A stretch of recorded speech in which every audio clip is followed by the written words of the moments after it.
नमस्कार दोस्तों, स्वागत है आपका सिविल रियल साइट चैनल में, जहां हम बात करते हैं कंस्ट्रक्शन, स्ट्रक्चर और साइट नॉलेज की। आज की इस वीडियो में हम समझेंगे मल्टी स्टोरी बिल्डिंग कंस्ट्रक्शन का पूरा स्टेप बाय स्टेप प्रोसेस, मतलब वो हर स्टेज जहां से एक खाली जमीन बदल जाती है एक मजबूत इमारत में। तो चलिए शुरू करते हैं बिना किसी देरी के। सबसे पहले किया जाता है साइट क्लियरिंग, यानी जमीन से पेड़ पौधे, झाड़ियां, पुराने स्ट्रक्चर आदि हटाना। इसके बाद सर्वे और लेवलिंग की जाती है ताकि ग्राउंड लेवल सही हो।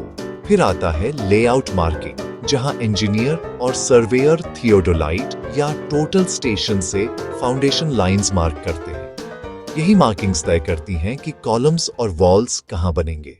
अब शुरू होता है सबसे जरूरी स्टेप, एक्सकवेशन, यानी मिट्टी की खुदाई। मल्टी स्टोरी बिल्डिंग में एक्सकवेशन डेप्थ आमतौर पर 1.5 से 3 मीटर या उससे ज्यादा होती है, सॉइल टाइप के अनुसार। इसके बाद आता है पीसीसी, प्लेन सीमेंट कंक्रीट, जो फाउंडेशन को एक स्मूथ और स्ट्रॉन्ग बेस देता है।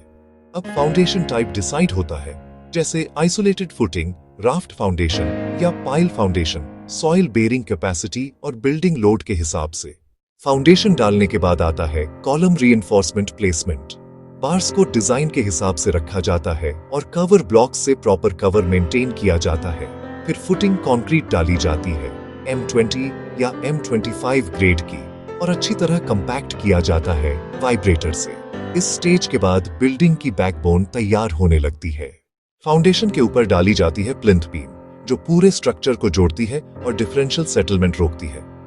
इसके बाद बैकफिलिंग की जाती है, यानी फाउंडेशन के आसपास की मिट्टी को कंपैक्ट करके भरा जाता है ताकि बेस स्टेबल रहे।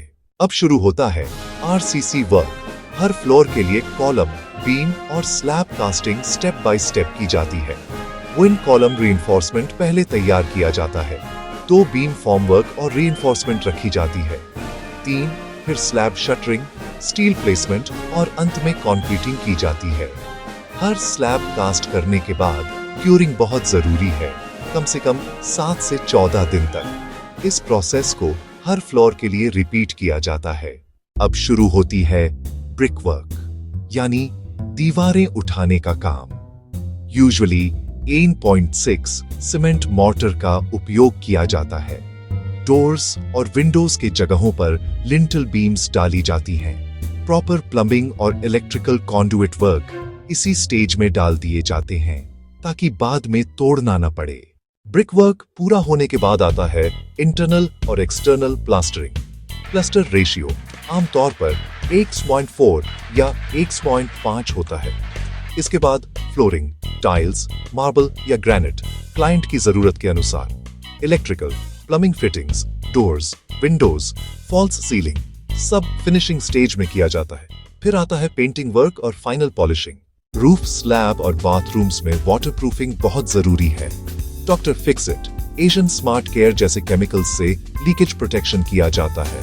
रूफ पर स्क्रीडिंग और स्लोप प्रोवाइड करके वाटर ड्रेनेज का ध्यान रखा जाता है। अब बारी आती है एक्सटर्नल डेवलपमेंट की, जैसे boundary wall, parking area, footpath, garden और ड्रेनेज सिस्टम। बिल्डिंग अब पूरी तरह फंक्शनल बन जाती है। अंत में इंजीनियर्स और आर्किटेक्ट्स द्वारा फाइनल इंस्पेक्शन की जाती है। अगर सब पैरामीटर्स ठीक हों, तो बिल्डिंग कंप्लीशन सर्टिफिकेट के साथ हैंड ओवर कर दी जाती है और यूं एक खाली जमीन से बन जाती है एक मल्टी स्टोरी मास्टरपीस। तो दोस्तों, ये था मल्टी स्टोरी बिल्डिंग कंस्ट्रक्शन का पूरा स्टेप बाय स्टेप प्रोसेस। अगर वीडियो अच्छी लगी तो लाइक करें, सिविल रियल साइट चैनल को सब्सक्राइब करें और कमेंट में बताएं अगली वीडियो किस टॉपिक पर चाहिए। Civil real site, knowledge from site to success.